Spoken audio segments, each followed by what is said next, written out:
Hello friends, welcome back to our YouTube channel Ayurveda hacker. तो दोस्तों, आज हम जानेंगे पारिजात के बारे में, जिसको हम कॉमन लैंग्वेज में हर सिंगार भी बोलते हैं। इसको मराठी में पारिजात या प्राजक्त बोलते हैं। इसका साइंटिफिक नेम निक्टेंथस अर्बोट्रिस्टिस है। इसको निक्टेंथेसी फैमिली में रखा गया है और इंग्लिश में इसको नाइट जैस्मिन या फिर कोरल जैस्मिन के नाम से जानते हैं। अब देखते हैं इनके पर्याय। तो इसके पर्याय हैं वातारी, शुक्लांगी, शेफालिका, खरपत्रक और रागपुष्पी। वातारी क्यों बोलते हैं? क्योंकि ये वात दोष को कम करता है। शुक्लांगी क्यों बोलते हैं? क्योंकि जो इसका फ्लावर होता है वो शुक्ल वर्ण का यानी वाइट कलर का होता है। शेफालिका क्यों बोलते हैं?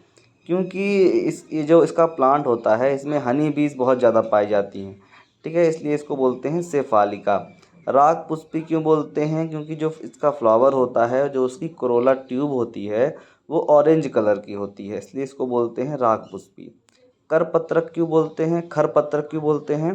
क्योंकि जो इसकी लीव्स होती हैं वो रफ़ होती हैं यानी खर होती हैं टच करने पर, इसलिए इसको बोलते हैं खरपत्रक। अब हम देखते हैं इसका वानस्पतिक वर्णन। इसका छोटा झाड़ीदार वृक्ष होता है जो कि 25 से 30 फीट ऊंचा होता है। इसकी जो त्वक होती है यानी बार्क होती है वो हल्के भूरे रंग की खुरदुरी होती है। इसकी जो काष्ठ होती है श्वेत हरित हल्के लाल वर्ण पीताभ भूरे रंग का होता है, जैसा कि आपको वीडियो में दिख रहा होगा। जो इसका पत्र होता है वो जपा पत्र के समान 7 से 12 सेंटीमीटर लंबा खर होता है। खर यानी रफनेस रहती है और अखंड या दंतुरित धार युक्त होता है। इसके जो पुष्प होते हैं, फ्लावर होते हैं, वो 1 से 2 सेंटीमीटर व्यास के होते हैं। सुगंधी पंखुड़ियाँ श्वेत होती हैं और इसका जो पुष्पवृंत होता है वो केसरिया वर्ण का होता है। इसका जो फल होता है चिपटा होता है, गोल होता है, हरित वर्ण का होता है और किनारे पर दबा हुआ होता रहता है। इसका जो बीज होता है वो छोटा होता है, चिपटा होता है और अंडाकार होता है। अब देखते हैं इसके गुण और कर्म।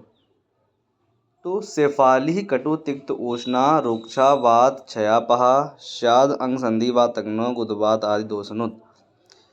तो इसका जो विपाक होता है वो कटु होता है, रस तिक्त होता है और उष्ण वीर्य होता है और इसमें लघु और रुक्ष गुण होता है।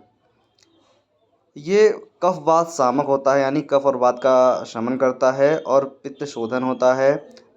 अन्य कर्म क्या क्या हैं इसके? जंतुग्न होता है, केश्य होता है यानी बालों के लिए अच्छा होता है, दीपन और अनुलोमन करता है। रोगनता क्या है इसकी? तो गिद्धसी आमवात संधिवात और ज्वर में ये काम आता है।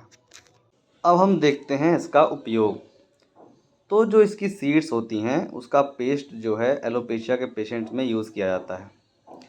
और जो इसका जो the fresh juice of the leaf, जो लीफ का जो फ्रेश जूस यानी जो आयुर्वेद में क्या बोलते हैं स्वरस, उसका उपयोग सियाटिका के पेशेंट में यूज़ करते हैं।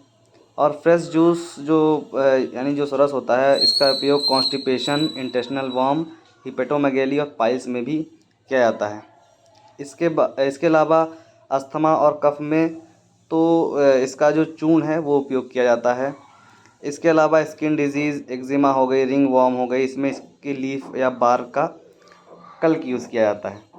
स्नेक पॉइजनिंग में भी इसका उपयोग होता है।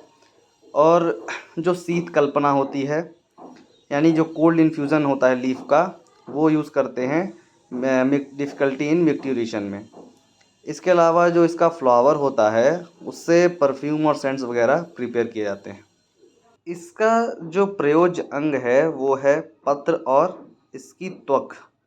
और इसकी मात्रा जो है अगर हम स्वरस लेते हैं यानी जो इसका फ्रेश जूस होता है वो लेते हैं तो वो 10 to 20 ml होता है और जो क्वाथ होता है वो 40 to 80 ml होता है। इसका जो केमिकल कंपोजिशन है उसमें हमको क्या याद रखना है? डी मैनिटॉल, बी स्टेटोस्टेरॉल, बस इतना याद रहे, और ओलिनोलिक एसिड, ठीक है। तो हमको ये याद रखना है। अगर आपको हमारी वीडियो अच्छी लगी हो और आप चाहते हो कि आगे भी हम ऐसी वीडियो बनाते रहें आपके लिए, तो प्लीज़ हमारे चैनल को लाइक करें, शेयर करें और सब्सक्राइब करें। Thank you.